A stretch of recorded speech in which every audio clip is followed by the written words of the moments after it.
Mercedes is winning, but the FIA may have just exposed why. Because after 3 races, they're not just faster. They're over half a second per lap ahead. 3 straight wins. Total domination. And here's the part that shocked the entire paddock. Rival teams didn't just complain. They filed official protests before the season even started. Why? Because hidden inside the Mercedes engine, there's a system that looks completely legal in every FIA test, but on track, it unlocks up to 40 extra horsepower. That's not a small gain. That's race deciding. Championship changing.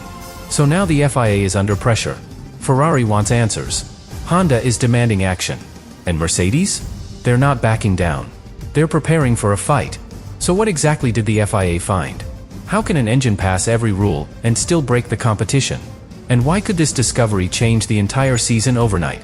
Stay with me, because once you see how this loophole really works, you'll understand why this might be the most controversial advantage in modern Formula One. But to understand why this situation is exploding, you have to understand what the FIA actually found. Because this isn't a hidden part. It's not an illegal component. It's something much more subtle. The way the engine behaves under temperature. Because every Formula One engine is tested in controlled conditions. Cold, stable, predictable. That's how the FIA verifies compliance. That's how they measure things like compression ratio. And on paper, the Mercedes engine is perfect. Exactly within the limit. 16:1. Legal. Clean. No questions. But that's not how a Formula One engine actually runs. Because once the car is on track, everything changes. Temperatures rise. Materials expand. Tolerances shift. And inside the Mercedes engine, that change is not random. It's engineered. Because as the engine heats up, the internal geometry transforms. Not visibly. Not dramatically. But just enough. Just enough to reduce the combustion chamber volume. Just enough to increase compression from 16 to 18. And that changes everything. Because higher compression means more pressure. More pressure means more power. And suddenly, the same engine that passed every test is producing significantly more performance on track. Without ever breaking the rules, on paper. That's the genius of it. And that's why it's so controversial. Because technically, Mercedes did nothing illegal. They followed the exact procedure the FIA uses. But practically, they found a way to operate outside the intent of the regulation. And that's what triggered the panic. Not just because of the advantage, but because of how clean it is. No sensors detect it. No static test reveals it. No standard inspection can prove it. Unless you measure the engine in real operating conditions, at real temperatures, during real performance. And that's exactly what the FIA started to realize. Because after the first races, the data didn't make sense. The speed difference was too consistent, too repeatable, too large to ignore. So they looked deeper. Not at the car, at the behavior, at how the engine evolved over a lap. And that's when the pattern appeared. More power as temperatures stabilized. More efficiency as the race progressed. A gain that shouldn't exist if everything was truly within limits. And suddenly, what looked like dominance started to look like something else. Something engineered very carefully. And this is where the pressure exploded. Because Ferrari, Honda, and Audi didn't just suspect it. They understood it. They saw the data. They recognized the physics. And they realized something critical. This wasn't a mistake. This was intentional. A design built around the gap between how the FIA tests the engine and how the engine actually runs. And that's why they pushed hard. Because if this remains legal, then every team has to follow. Every engine has to be redesigned. Every concept has to change. But if the FIA steps in, then Mercedes loses an advantage that may already be defining the championship. And that's the tension right now. Because the FIA is trapped. If they do nothing, they allow a loophole that breaks competitive balance. If they act, they risk a legal battle that could shake the entire sport. And Mercedes knows it. That's why they're not panicking publicly. They're calm, precise, confident. Because they didn't cheat. They outsmarted the system. And now, the system is trying to catch up. And this is where the situation becomes even more dangerous for Mercedes. Because once the FIA understood what was happening, they didn't just look at the engine. They looked at the rules. And that's when the real problem appeared. Because the regulation never clearly defined how compression should be measured in real conditions. It only defined how it was being checked. Cold, static, controlled. And that gap? That difference between the rule and the reality is exactly where Mercedes built their advantage. But now that gap has been exposed. And once something like this is exposed in Formula One, it doesn't stay unresolved. Because other teams don't accept it. They push, they pressure, they escalate. And that's exactly what happened. Ferrari, Honda, and Audi didn't just complain. They demanded a change. A new way of measuring engines. One that reflects how they actually operate on track. At real temperatures. Around 130 degrees in the engine structure. And far higher inside the combustion chamber. Because only then, you see the real number. Not 16-1. 18. And that's where the FIA had to make a decision. Not about legality. About fairness. Because technically, Mercedes is within the rules. But competitively, they're operating in a space no one else prepared for. And that's why the FIA chose a compromise. Not an immediate ban. Not a penalty. A delayed rule change. Giving Mercedes time. Time to adjust. Time to redesign. Time to keep their current advantage for a limited window. And that decision changed the entire season. Because now every team knows something critical. Mercedes' advantage has an expiration date. And that creates a completely different kind of pressure. Because until that rule change arrives, Mercedes has the upper hand. More power, more efficiency, more control. But after that moment, everything could reset. The gap could shrink. The balance could shift. The championship could open up again. And this is why Mercedes isn't just racing right now. They're maximizing every lap, every race, every point. Because they know this version of their engine won't last forever.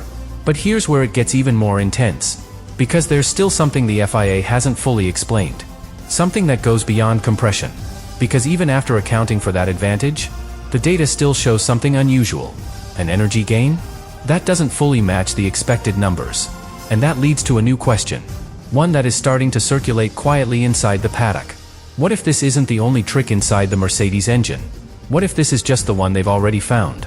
And if that's true, then the real story hasn't even been fully revealed yet. And this is where the story takes a turn nobody saw coming. Because once the FIA looked deeper, they didn't just focus on compression anymore. They started looking at energy. How the car harvests it. How it stores it. And most importantly, how it deploys it. And that's when something even more unusual appeared. Because the Mercedes car is recovering more energy per lap than anyone else. Significantly more. Around 7.2 megajoules per lap. While Ferrari sits closer to 6.4. And Red Bull even lower. Now that might not sound dramatic at first. But in Formula One, that difference is massive. Because more harvested energy means more power available later. Longer deployment. Stronger acceleration. More consistent performance across the entire lap. And suddenly, the advantage is no longer just about the engine. It's about how the entire system works together. Because this is where Mercedes might have done something even smarter. They didn't just optimize one component. They optimized the interaction. Between heat. Between materials. Between energy systems. Between engine and chassis. Everything working as one. And that creates something very difficult to detect. Because it's not a single trick. It's a combination. A chain of small advantages.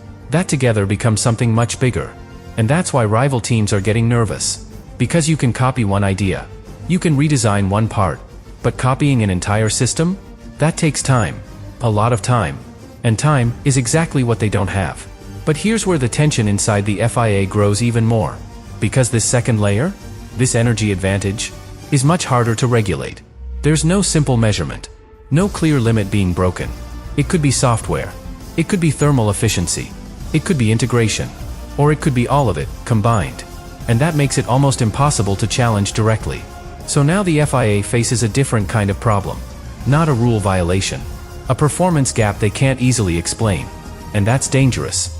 Because when something cannot be clearly defined, it becomes harder to control. And that's why the pressure is building again. Quietly. Behind the scenes. Because Ferrari knows, even if the compression advantage disappears, this might remain. And if it does, Mercedes stays ahead. Not by exploiting a loophole, but by mastering the system. And that's much harder to stop. But now everything leads to one final question. The one that defines this entire situation. If the FIA already found one advantage, and now suspects another, how much of Mercedes' dominance is actually understood? And how much of it is still hidden? And now, we reach the part that makes Mercedes' situation truly unstable. Because up to this point, everything could be explained. The compression trick, the energy advantage, The integration. All of it, brilliant engineering. Aggressive. Borderline. But still, defensible. But what happens when the FIA starts connecting those pieces together? Because individually, each advantage can be justified. But combined, they create something much more powerful. A system that evolves during the race. More efficient as temperatures rise. More powerful as energy builds. More stable as the car settles into its operating window. And that's not normal. Because most Formula One cars lose performance over time. Tires degrade.